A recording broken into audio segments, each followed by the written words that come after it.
વિદ્યાર્થી મિત્રો, તો આજે આપણે વાત કરીએ ઘન પદાર્થની અંદર ચુંબકીય ગુણધર્મની, બરાબર, મેગ્નેટિક પ્રોપર્ટીઝ. ચલો, તો ગઈકાલ સુધીમાં આપણે સરસ મજાની બધી વાતો કરી છે, ટૂંકમાં ગયા લેક્ચર સુધીમાં, કે ભાઈ તમારા જે ઘન પદાર્થો છે એની અંદર વાહકતાની વાત કરી છે, અવાહકની વાત કરી છે. એમાં મોસ્ટ ઇમ્પોર્ટન્ટ પાર્ટ છે અર્ધવાહકો. તો અર્ધવાહકો વિશે પણ આપણે બહુ સારી રીતે ડિટેલમાં અભ્યાસ કર્યો છે. આપણે વાત કરી છે કે ભાઈ એની અંદર ડોપિંગ કરવામાં આવે, એટલે કે જો અશુદ્ધિ ઉમેરવામાં આવે. હવે અશુદ્ધિ બે પ્રકારની હોય, ઇલેક્ટ્રોન ઉણપવાળી અશુદ્ધિ અને ઇલેક્ટ્રોન સમૃદ્ધિ અશુદ્ધિ, બરાબર. તો એને કારણે તેની વાહકતામાં વધારો કરી શકાય છે. તેનો જે ઇલેક્ટ્રોન સંયોજકતા પટમાંથી વાહકતા પટમાં જે જઈ શકે છે એ ઝડપથી જઈ શકે અને વિદ્યુતનું વહન કરી શકે. તો હવે વાત કરવાની છે આપણે ચુંબકીય ગુણધર્મની. શેની વાત કરવાની છે મિત્રો? ચુંબકીય ગુણધર્મની. ઓકે, તો હવે એક વાત દ્રષ્ટિએ જોવા જઈએ તો આપણે 11મા ધોરણની અંદર ચેપ્ટર 4 શીખ્યા છીએ, બરાબર. ચોથું ચેપ્ટર આપણે બહુ સારી રીતે શીખ્યા છીએ. તો એની અંદર આપણે આણ્વીય કક્ષક ચિતાર દોર્યો હતો અને એના પ્રત્યે આપણે ચુંબકીય અને પ્રતિચુંબકીય એવી વાતો આપણે કરી હતી, બરાબર છે. અનુચુંબકીય અને પ્રતિચુંબકીય ગુણધર્મની વાતો આપણે કરેલી હતી. હવે અહીંયા તમારે ઘન પદાર્થની એ વાતોને જરાક ડિટેલમાં જોવાની છે. ઓકે, તો અહીંયા આપણે વાત કરીએ તો કે ભાઈ કોઈ પણ તમે પદાર્થ લ્યો, બરાબર છે, કોઈ પણ ઘન પદાર્થ લ્યો અથવા તો આપણે એને અણુ કહીએ, તો કે દરેક પદાર્થ જે છે એની સાથે ચુંબકીય ગુણધર્મ થોડો ઘણો તો સંકળાયેલો હોય જ, કાં તો પછી એ અનુચુંબકીય હોય અથવા તો પ્રતિચુંબકીય હોય. તો જરા આપણે એને સેન્ટેન્સ સ્વરૂપે લખતા જઈએ અને વ્યવસ્થિત રીતે સમજતા જઈએ. ચલો, તો શું કહે છે કે કોઈ પણ ઘન પદાર્થ તેની સાથે થોડો ઘણો ચુંબકીય ગુણધર્મ સંકળાયેલો દર્શાવે છે. કોઈ પણ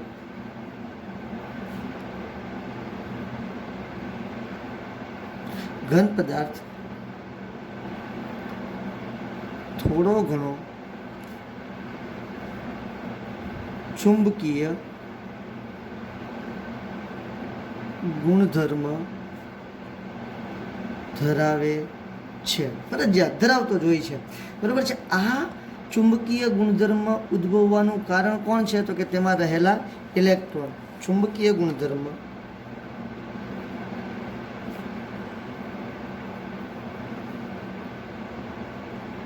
ઉદ્ભવવાનું કારણ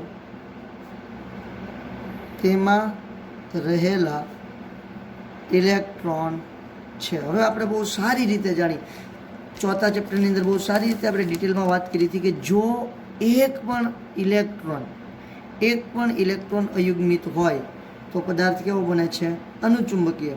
અને જો એક પણ ઇલેક્ટ્રોન અયુગ્મિત ન હોય, બધા જ ઇલેક્ટ્રોન યુગ્મિત હોય તો પદાર્થ કેવો બને છે? પ્રતિચુંબકીય. હવે અહીંયા આપણે માત્ર અનુચુંબકીય અને પ્રતિચુંબકીય બે જ વાતો કરવાની નથી, એ સિવાયની પણ આપણે ચુંબકીય ગુણધર્મને રિલેટેડ બીજી પણ વાતો કરવાની છે. અને અહીંયા તમને ખ્યાલ આવશે કે માત્ર બે જ પ્રોપર્ટી હોતી નથી, અનુચુંબકીય અને પ્રતિચુંબકીય એવી બે જ પ્રોપર્ટી હોતી નથી. હવે બે જ ગુણધર્મ માત્ર હોતા નથી, બે કરતાં વધારે ગુણધર્મ પણ હોય છે. આગળ આપણે સમજીએ તો અહીંયા જુઓ, દરેક પરમાણુનો ઇલેક્ટ્રોન એક નાના ચુંબક તરીકે વર્તે છે. અને આના વિશે તમે ફિઝિક્સમાં બહુ સારી રીતે વાત કરો છો કે દરેક જે તમારા પરમાણુ છે, પરમાણુનો ઇલેક્ટ્રોન નાના ચુંબક તરીકે વર્તે છે. દરેક પરમાણુનો ઇલેક્ટ્રોન નાના ચુંબક તરીકે વર્તે છે અને તેની ચુંબકીય છાક માત્રા બે પ્રકારની ગતિથી ઉદ્ભવે છે. વાવ! તેની ચુંબકીય છાક માત્રા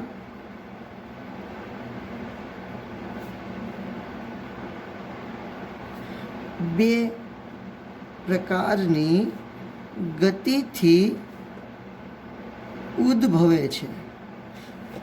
ચલો, તો વિચારો કઈ બે પ્રકારની ગતિ હશે?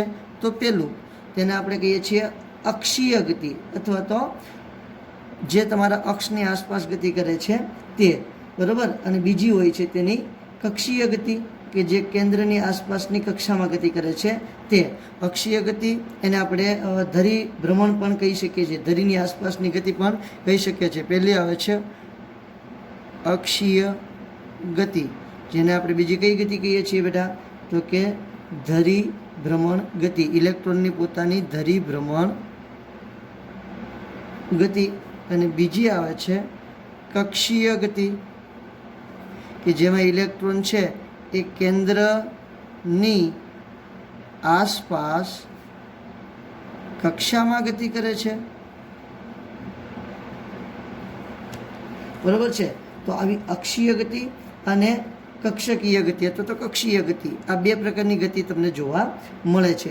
આને અનુલક્ષીને તમારો જે ઇલેક્ટ્રોન છે એ ચુંબક તરીકે વર્તે છે. કઈ રીતે હોય છે અક્ષીય ગતિ અને કક્ષકીય ગતિ? જરાક આપણે જોઈ લઈએ. ચલો કે આ કેન્દ્ર છે બેટા, જો કે જોવાની કંઈ જરૂર છે નહીં, આપણે બહુ સારી રીતે જાણીએ છીએ, બરાબર છે. આ કેન્દ્ર છે, કેન્દ્રની આસપાસ તમારો ઇલેક્ટ્રોન જે છે એ સરસ મજાની ગતિ કરતો હોય છે, બરાબર છે. તો કેન્દ્રની આસપાસ ગતિ કરે છે, એટલા માટે આને હું કેવી ગતિ કહીશ? તો આને હું કહીશ કક્ષકીય ગતિ.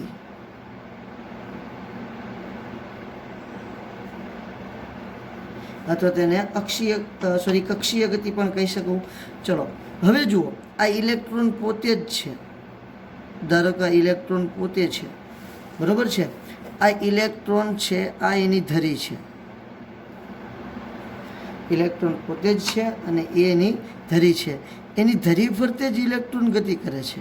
આવી રીતે એની ધરી છે, આ સમજો કે આ ધરી છે, ધરીની ફરતે જ ઇલેક્ટ્રોન ગતિ કરે છે, કંઈ કરવા જતો નથી, બરાબર છે. પોતાની ધરીની આસપાસ આપણે એને ઊભી રાખીએ તો આ રીતે ગતિ કરશે. તો ધરીની આસપાસ ઇલેક્ટ્રોન ગતિ કરે છે, તો એને આપણે કહેશું, કઈ ગતિ કહેશું બેટા? અક્ષીય ગતિ. એને કઈ ગતિ કહેશું? અક્ષીય ગતિ. અને અહીંયા શું કરે છે? તો કે આ કેન્દ્ર છે અને કેન્દ્રની આસપાસ ગતિ કરે છે, તો આને કહેશું આપણે કક્ષકીય ગતિ.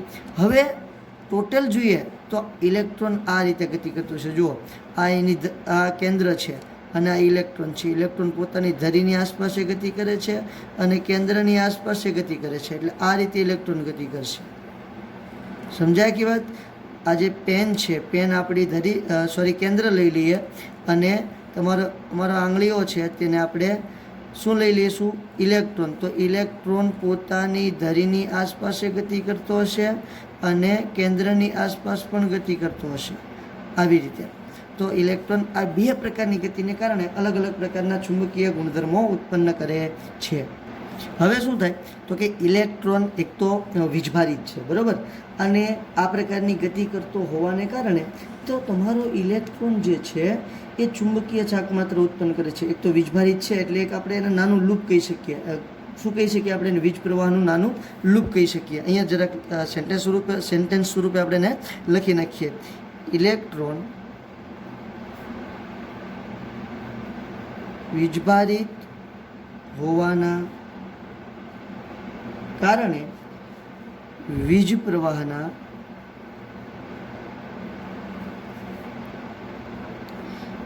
એક નાના લૂપ તરીકે ગણી શકાય. વીજ પ્રવાહના એક નાના લૂપ તરીકે ગણી શકાય. જે ચુંબકીય ચાકમાત્રા ધરાવે છે, જે ચુંબકીય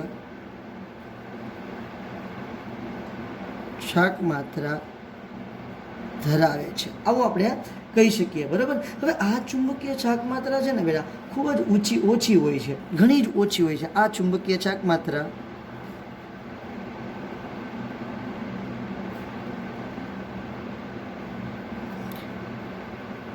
ખૂબ જ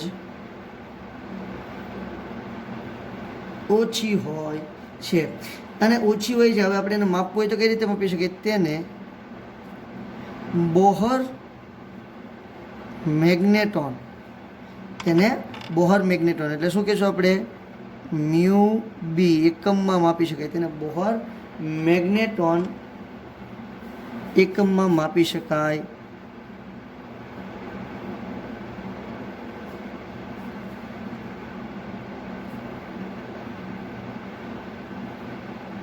તેને બોહર મેગ્નેટોન એકમમાં માપી શકાય છે. હવે એને જે બોહર મેગ્નેટોન એકમ છે એને આપણે એમ્પિયરમાં કન્વર્ટ કરવું હોય તો કઈ રીતે કરશું? તો આપણે કહી શકીએ કે એક Bohr magneton is equal to 9.27 × 10⁻24 ampere metre square. હવે તમે જોઈ શકો બેટા કે 10⁻²4 એટલે ખૂબ નાનું મૂલ્ય થયું, બરાબર છે, અતિશય નાનું મૂલ્ય થયું. એટલે એક ઇલેક્ટ્રોન પાસે એટલા એમ્પિયર વીજ પ્રવાહ હોય છે. હવે એટલા એમ્પિયર વીજ પ્રવાહને તમે આંગળી અડાડો તમને ખબર પણ પડશે નહીં. જો એકાદ ઇલેક્ટ્રોનનો જથ્થો હશે અને તમે આંગળી અડાડશો તો તમને એનો અહેસાસ થશે, દેખાશે તો નહીં, પણ તમને ખબર પડી જશે કે આને ઇલેક્ટ્રોન કહેવાય. ઓકે, ચલો હવે ત્યાંથી આગળ વધીએ. તો ટોટલ આપણે હવે જોવાના છે તમારા કેટલા પ્રકારના ચુંબકીય ગુણધર્મ છે તે. તો ચુંબકીય ગુણધર્મ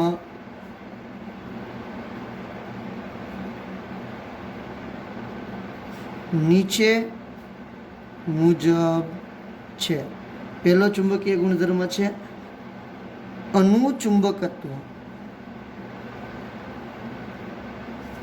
આપણી ભાષામાં, સાદી ભાષામાં કહીએ તો અનુચુંબકીય પદાર્થ.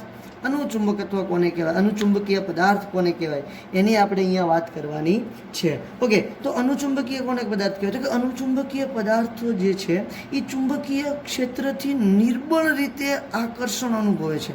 ચુંબકીય ક્ષેત્રથી નિર્બળ રીતે આકર્ષણ અનુભવે છે. નિર્બળ શબ્દ ખાસ અગત્યનો છે બેટા. તેઓ ચુંબકીય ચાક માત્રામાં એક સરખી દિશામાં જ ચુંબકીય બને છે. એને તમે સમજો કે આ અનુચુંબકીય પદાર્થ છે, અનુચુંબકીય. એની નજીક તમે ચુંબકને લઈ જાઓ તો શું થશે? આકર્ષણ અનુભવશે. બહુ સ્ટ્રોંગ આકર્ષણ અનુભવશે નહીં, નિર્બળ આકર્ષણ અનુભવશે. એમાં ખાસ તો શું હશે? તો કે જે અયુગ્મિત ઇલેક્ટ્રોન હશે. શું હશે? અયુગ્મિત ઇલેક્ટ્રોન હશે. એને કારણે અહીંયા આ ખાસ પ્રકારનું અનુચુંબકત્વ ઉત્પન્ન થશે.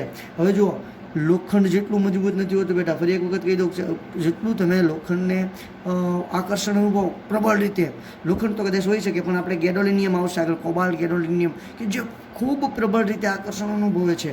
અહીંયા તો કેવું આકર્ષણ અનુભવે છે બેટા? નિર્બળ આકર્ષણ અનુભવે છે. ક્લિયર થાય છે?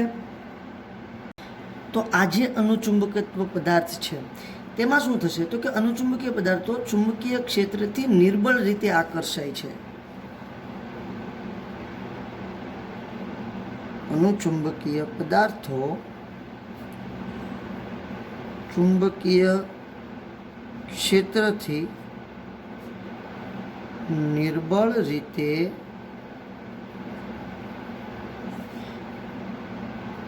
આકર્ષાય છે.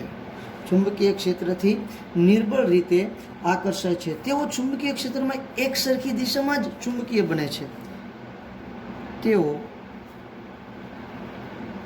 ચુંબકીય ક્ષેત્રમાં, જ્યારે તેની ઉપર ચુંબકીય ક્ષેત્ર લગાડવામાં આવે છે ત્યારે તેઓ ચુંબકીય ક્ષેત્રમાં એક સરખી દિશામાં જ ચુંબકીય બને છે.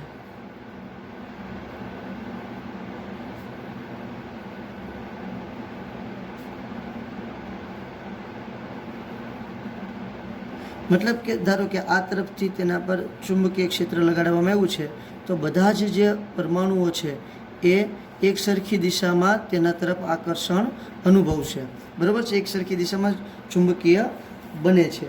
તેઓ ચુંબકીય ક્ષેત્રની ગેરહાજરીમાં તેનું ચુંબકત્વ ગુમાવી દે. જો અહીંથી હું ચુંબક લઈ લઉં તો અણુ આ જ દિશામાં બધાય રહેશે નહીં, પાછા પોતાની રીતે અસ્તવ્યસ્ત બની જશે. જો ચુંબકીય ક્ષેત્ર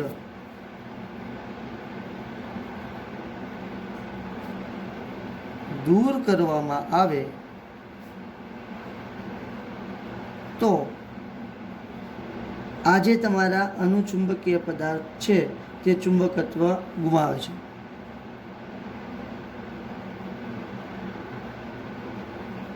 ચુંબકત્વ ગુમાવે છે. અનુચુંબકત્વ એક અથવા વધારે અયુગ્મિત ઇલેક્ટ્રોનની હાજરીને કારણે હોય છે. This is the most important sentence. એને હું લાલ પેનથી લખી નાખીશ. બરાબર? અહીંયા અનુચુંબકત્વ જે છે એ કોના કારણે ઉત્પન્ન થાય છે? અનુચુંબકત્વ એક અથવા વધારે અયુગ્મિત ઇલેક્ટ્રોન ની હાજરીના કારણે હોય છે અથવા તો ઉત્પન્ન થાય છે. ક્લિયર થાય છે? જે ચુંબકીય ક્ષેત્રથી આકર્ષાય છે. હવે આ જે અયુગ્મિત ઇલેક્ટ્રોન છે એ શું થશે? ચુંબકીય ક્ષેત્રથી આકર્ષાય છે. જે ચુંબકીય ક્ષેત્રથી આકર્ષાય છે અને તમારા અનુચુંબકીય પદાર્થ બને છે. તેના ઉદાહરણ લેવા જઈએ તો ઉદાહરણ તરીકે કોને કોને લઈ શકશું? તો સૌથી પહેલાં O2 આવશે. O2 જુઓ તમે આણ્વિક કક્ષક ચિતાર દોરશો ને બેટા, તો એમાં O2 જે છે એ પ્રતિચુંબકીય બનશે, પણ એક અપવાદ સ્વરૂપે આપણે એને અનુચુંબકીય ગણીએ છીએ. Cu+2 Fe+3 અને Cr+3 ક્રોમિયમ+3, બરાબર છે. આ તમારા અનુચુંબકીય પદાર્થના ઉદાહરણો છે. આખી વાત સમજણમાં આવી? તો આ વાત હતી અનુચુંબકીય પદાર્થની અથવા તો અનુચુંબકત્વની. ત્યાર પછી બીજી વાત આવે છે પ્રતિચુંબકીય અથવા તો પ્રતિચુંબકત્વ, પરંતુ આપણે અહીંયા એને લખશું પ્રતિચુંબકીય અથવા તો જો કે પ્રતિચુંબકત્વ કૌંસમાં લખી નાખશું પ્રતિચુંબકીય.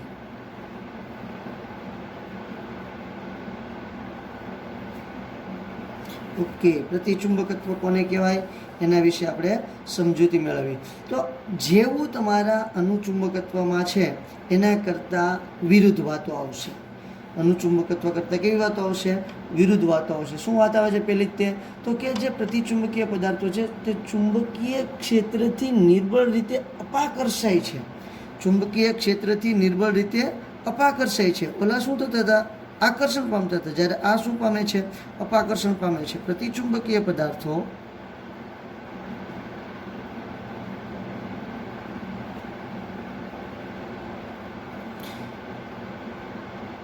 ચુંબકીય ક્ષેત્રથી નિર્બળ રીતે અપાકર્ષાય છે. ભાગો કરીને ભાગે છે બેટા, એની તરફ જતા નથી, એનાથી વિરુદ્ધ દિશામાં ભાગે છે. નિર્બળ રીતે, પાછું એવું નહીં કે પ્રબળ રીતે અપાકર્ષાય છે, નિર્બળ રીતે અપાકર્ષણ અનુભવે છે, બરાબર છે. આવા જે પદાર્થો છે તે પદાર્થો શું કરશે? તો કે અહીંયા તમે જોવા જશો તો મોટા ભાગે બધા જ ઇલેક્ટ્રોન કેવા હશે? યુગ્મિત ઇલેક્ટ્રોન હશે. કેવા હશે? યુગ્મિત ઇલેક્ટ્રોન હશે. તેઓ ચુંબકીય ક્ષેત્રમાં નિર્બળ રીતે વિરુદ્ધ દિશામાં ચુંબકીય બને છે. હવે કેવું થાય છે કે ભાઈ આ તરફ તમે ચુંબક રાખશો એટલે ચુંબકીય અપાકર્ષણ ઉત્પન્ન કરશો, તો આ તરફ જવાને બદલે એનાથી વિરુદ્ધ દિશામાં જશે. કઈ દિશામાં જશે? એનાથી વિરુદ્ધ દિશામાં ભાગશે, બહારની તરફ ભાગશે. જ્યારે અનુચુંબકીય પદાર્થો એની દિશામાં જતા હતા, ઇલેક્ટ્રોન એની દિશામાં જતા હતા, જ્યારે આ વિરુદ્ધ દિશામાં ભાગે છે. તો કે આ પદાર્થો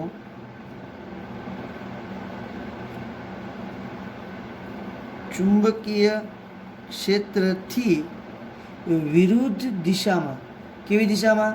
વિરુદ્ધ દિશામાં ચુંબકીય બને છે. એટલે ચુંબકીય ક્ષેત્રથી વિરુદ્ધ દિશામાં આકર્ષણ ઉત્પન્ન કરશે. ચુંબકીય ક્ષેત્રની દિશામાં શું ઉત્પન્ન કરશે?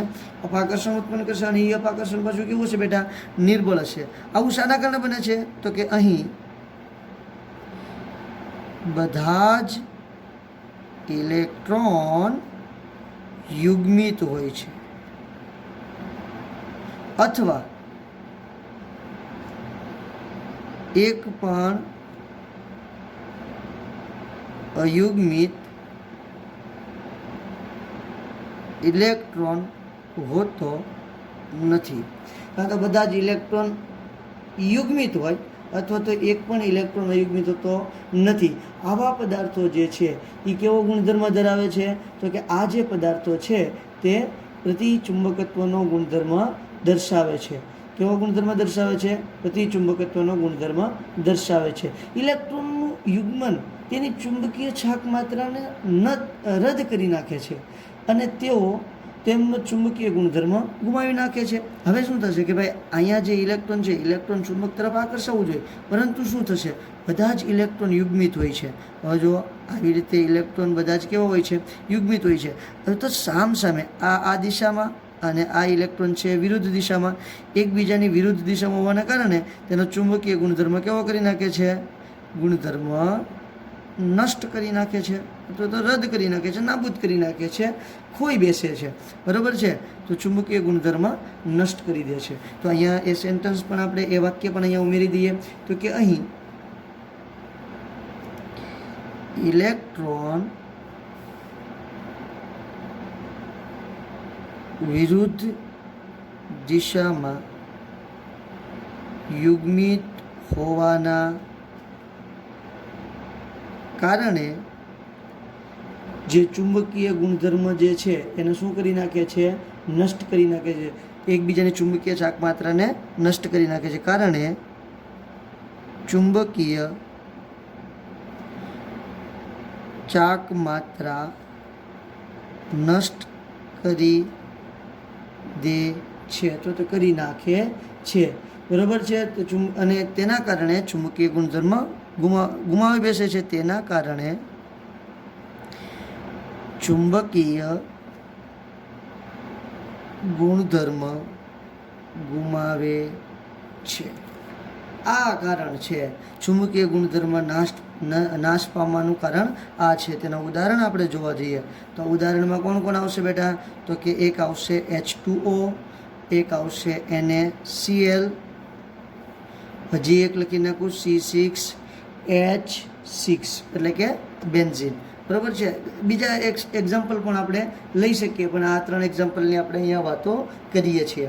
બરાબર છે. તો અહીંયા H2O, NaCl અને C6H6. તો અહીંયા જુઓ તમે બધા પદાર્થને ઉઠાવીને જોશો તો બધાની અંદર બધા જ ઇલેક્ટ્રોન ફરજિયાત કેવા હશે?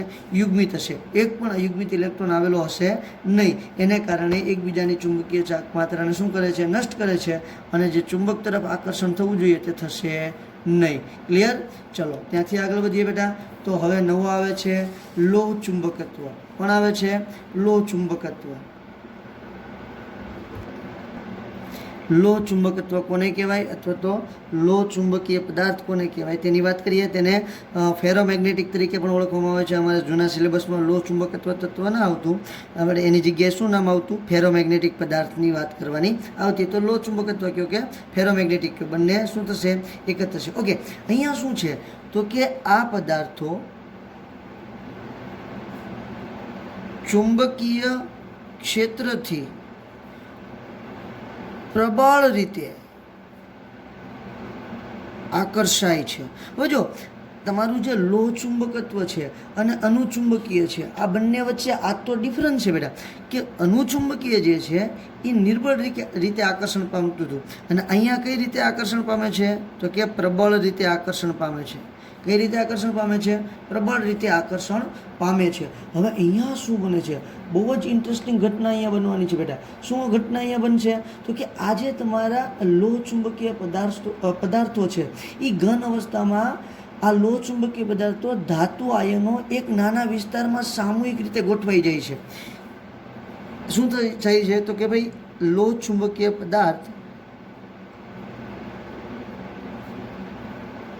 પદાર્થોમાં ધાતુ આયનો એક નાના વિસ્તારમાં એકઠા થાય છે, બધા ભેગા મળે છે, સામૂહિક રીતે ગોઠવાઈ જાય છે. ધાતુ આયનો એક નાના વિસ્તારમાં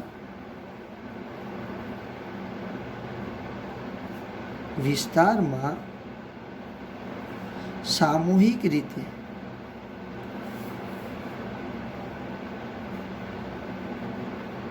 ગોઠવાય છે. કેવી રીતે ગોઠવાય છે?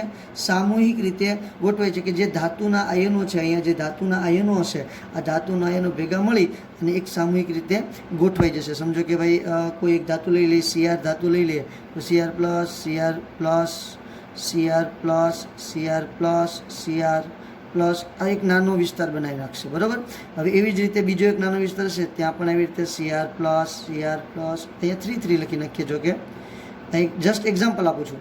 Cr plus 3, Cr plus 3, Cr plus 3, Cr plus 3 આવી રીતે ધાતુના આયનો ભેગા મળી સમૂહમાં ગોઠવાશે, આવા ટુકડા બનાવી નાખશે. આ જે ગોઠવણી છે, આવા જે સામૂહિક ગોઠવણી ઉત્પન્ન કરે છે જેને ડોમેઇન કહે છે.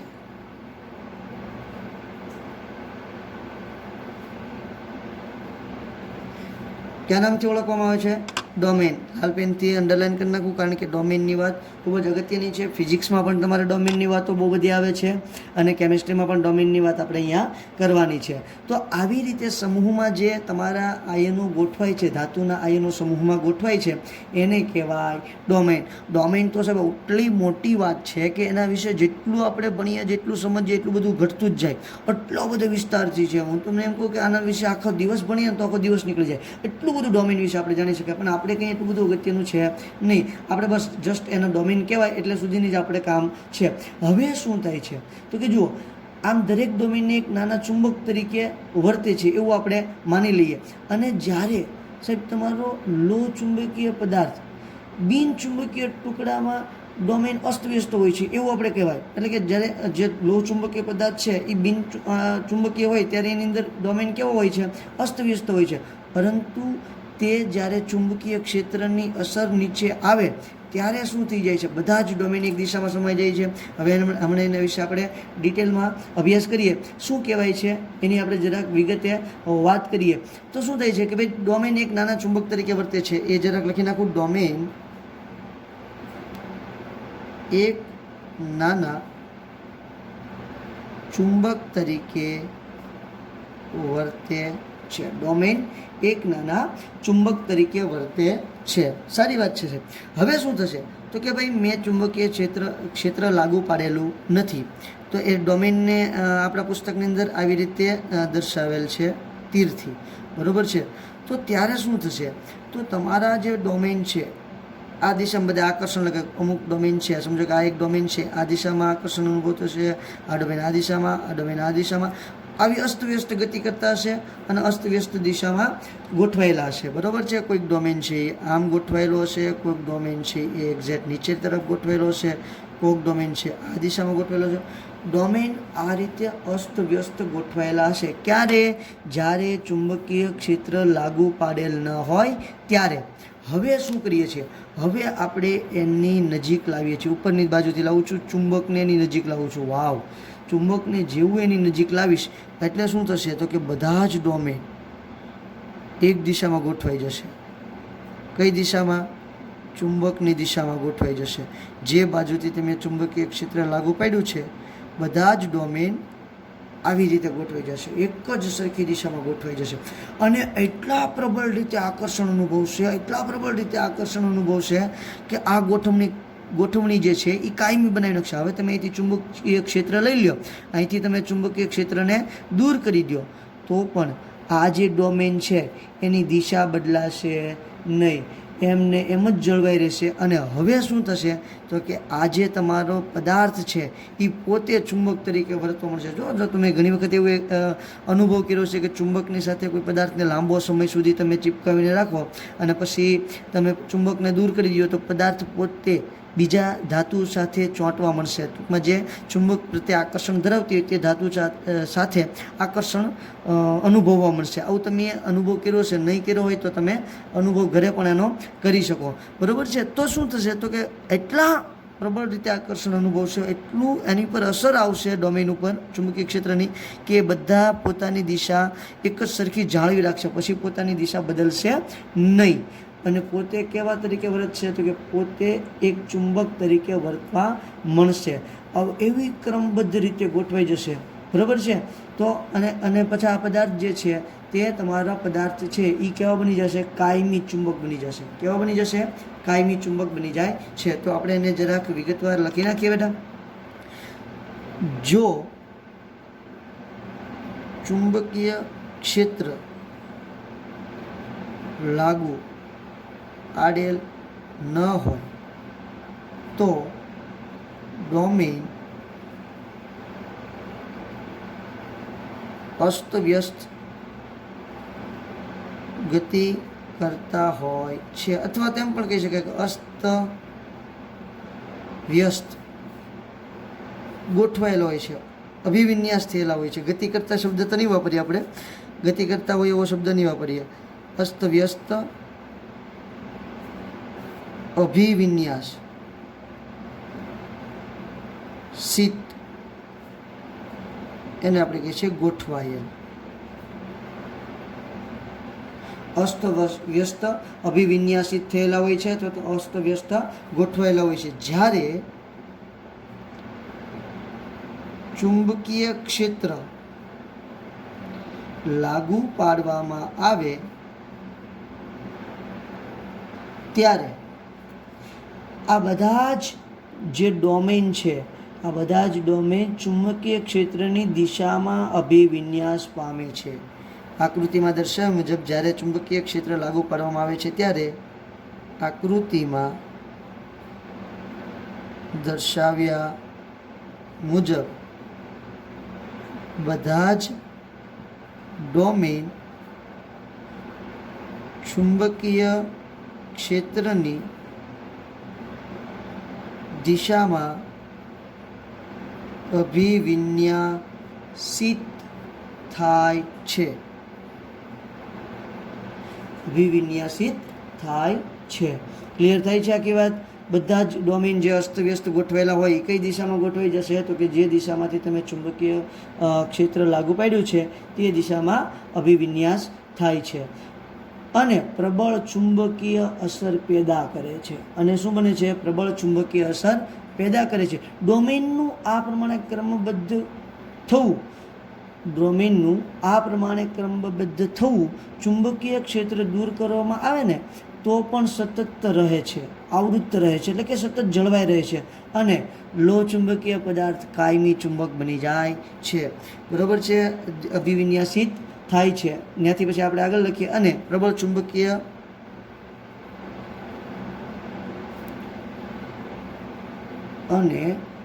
ચુંબકીય અસર પેદા કરે છે. ડોમેનનું આ રીતે અભિવિન્યાસિત થવું, ડોમેનનું આ રીતે અભિવિન્યાસિત થવું ચુંબકીય ક્ષેત્ર દૂર કરવા છતાં પણ ચુંબકીય ક્ષેત્ર દૂર કરવા છતાં પણ સતત આવૃત રહે છે, એટલે કે જળવાઈ રહે છે. અહીંયા લખી નાખું છું, જળવાઈ રહે છે. એમને જ ગોઠવાઈ રહેશે. જેમ તમારા ડોમેન છે એ જે રીતે ગોઠવાય છે એમનું જ ગોઠવાઈ રહેશે. ભલે તમે ચુંબકીય ક્ષેત્ર દૂર કરી નાખો તો પણ. આને તમારો જે પદાર્થ છે, આથી લો ચુંબકીય પદાર્થ એટલે કે ચુંબક તરફ આકર્ષણ ધરાવતો જે પદાર્થ છે તે ચુંબક તરીકે વર્તે છે. તેના ઉદાહરણની વાત કરીએ તો આવા કોણ કોણ પદાર્થ છે? સામાન્ય રીતે બેટા આની અંદરથી યુનિટમાં એ ટાઈપનો ક્વેશ્ચન આવતો હોય છે કે નીચેનામાંથી લોહ ચુંબકત્વનું ઉદાહરણ કયું કયું છે, અથવા તો જે કાયમી ચુંબક છે તેનું ઉદાહરણ કયું કયું છે, એની આપણે વાત કરવાની હોય છે અને એના વિશે તમને પૂછતા હોય છે. એટલે આ નામ જે ઉદાહરણ છે, બધાના ઉદાહરણ તમારે યાદ રાખવા ખૂબ જ અગત્યના છે. તો આમાં તમારા પદાર્થ કોણ આવશે? તો આયન આવશે. આયન મતલબ લોખંડ, કોબાલ્ટ, આયર્ન, કોબાલ્ટ, નિકલ, ગેડોલિનિયમ અને CrO2 આ પદાર્થો જે છે તે તમારા શું છે? એક્ઝામ્પલ છે. સાહેબ તમને તેમ થાય કે ભાઈ આપણે જે આયન છે, આયનનું એક્ઝામ્પલ તો Fe+3 જે છે એ તો આપણે અનુચુંબકીય પદાર્થની અંદર પણ લીધેલું હતું, તો પણ એ માત્ર Fe+3 જ હતું બેટા. આ આખા બધા જ આયનની વાત થઈ છે, આખા લોખંડની વાત થઈ છે. બરાબર? તો આ જે લોખંડ છે એ આ રીતે વર્તતું હોય છે અને તે લોહ ચુંબકીયમાંથી કેવું બની જાય છે બેટા? તો કે કાયમી ચુંબક પણ બની શકે છે. ત્યાર પછી વાત કરીએ પ્રતિલોહ ચુંબકત્વની, જેને આપણે ફેરોમેગ્નેટિક તરીકે પણ ઓળખીએ છીએ. તો જુઓ, પ્રતિલોહ ચુંબકત્વ જે પદાર્થ છે એમાં શું હોય છે? તો કે આ જે પદાર્થો છે તે લોહ ચુંબકીય પદાર્થ જેવા જ હોય છે, પણ તેમની ડોમેન એકબીજાથી વિરુદ્ધ અભિવિન્યાસ પામે છે. અહીંયા લખી દઉં છું કે આ પદાર્થો લોહ ચુંબકીય પદાર્થ જેવા જ હોય છે, પરંતુ તેમની ડોમેન એકબીજાથી વિરુદ્ધ અભિવિન્યાસ પામે છે. તેથી શું થશે? હવે જો તેની ડોમેન છે એ આ રીતે એકબીજાથી વિરુદ્ધ ગોઠવાશે. એક ડોમેન આ દિશામાં ગોઠવાશે, બીજી ડોમેન આ દિશામાં, આમ આમ. જો તેની ડોમેન એકબીજાથી કેવી ગોઠવાય છે બેટા? વિરુદ્ધ ગોઠવાય છે. દેખાય છે? તેમની ડોમેન એકબીજાથી વિરુદ્ધ અભિવિન્યાસ પામે છે. તેથી એકબીજાની ચુંબકીય ચાકમાત્રા નષ્ટ પામે છે અથવા તો રદ કરી દે છે. તેથી એકબીજાની ચુંબકીય ચાકમાત્રા નષ્ટ પામે છે અથવા તો રદ કરી નાખે છે. તેનું મસ્ત મજાનું એક જ એક્ઝામ્પલ આપણી બુકમાં આપેલું છે. તો ઉદાહરણ આપણે જોઈએ તો કોણ આવશે? MnO. બરોબર છે, મેંગેનીઝ ઓક્સાઇડ તેનું એક્ઝામ્પલ છે. વેલ, ત્યાર પછી આગળ વધીએ તો ત્યાર પછી પાંચમો પ્રકાર આવે છે. જુઓ બેટા, ચુંબકીય ગુણધર્મ આપણે જોઈએ છીએ ઘન પદાર્થના. તો અત્યાર સુધી આપણને એવું જ હતું કે માત્ર બે જ હોય છે, અનુચુંબકીય અને પ્રતિચુંબકીય. પરંતુ હવે આપણને ખ્યાલ આવ્યો છે કે ઘણા બધા પ્રકાર તમને ચુંબકીય ગુણધર્મોમાં જોવા મળે છે. હવે પછીનો પ્રકાર છે ફેરીમેગ્નેટિઝમ.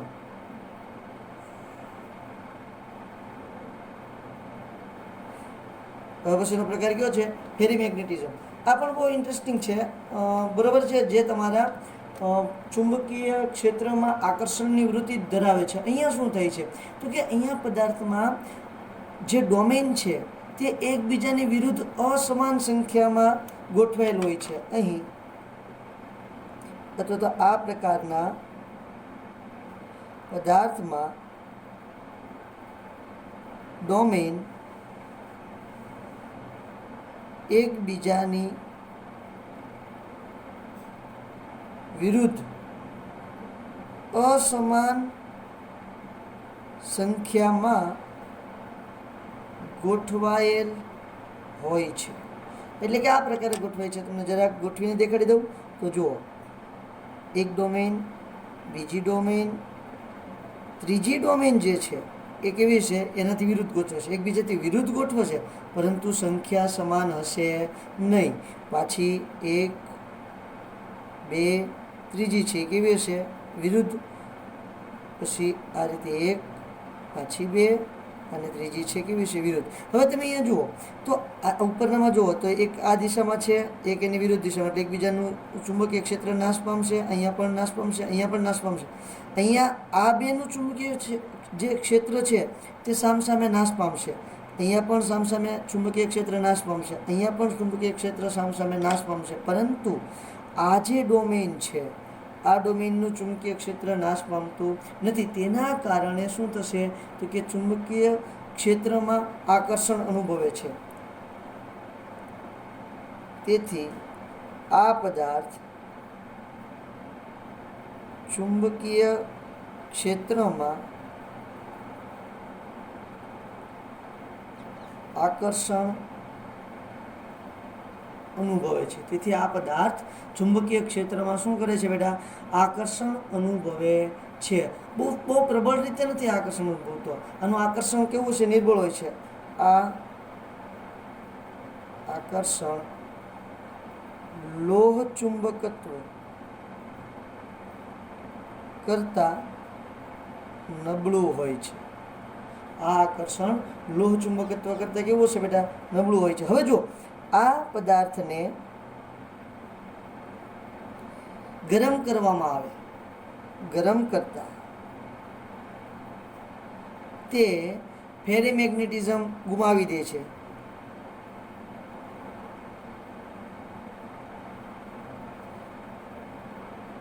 ગુમાવે છે અને શું બની જાય છે? અને કેવો બની જાય છે બેટા? અનુચુંબકીય બને છે.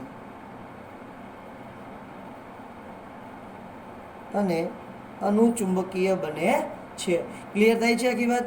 ઓકે, તેના એક્ઝામ્પલની વાત કરીએ તો સરસ મજાના આપણને 3 ઉદાહરણ અહીંયા આપેલા છે આપણા પુસ્તકની અંદર. ઉદાહરણની વાત કરીએ તો એક ઉદાહરણ છે Fe3O4, જેને આપણે કહીએ છીએ મેગ્નેટાઇટ, બરાબર છે. ત્યાર પછી બીજું છે MgFe2O4, જેને આપણે કહીએ છીએ મેગ્નેશિયમ ફેરાઇટ.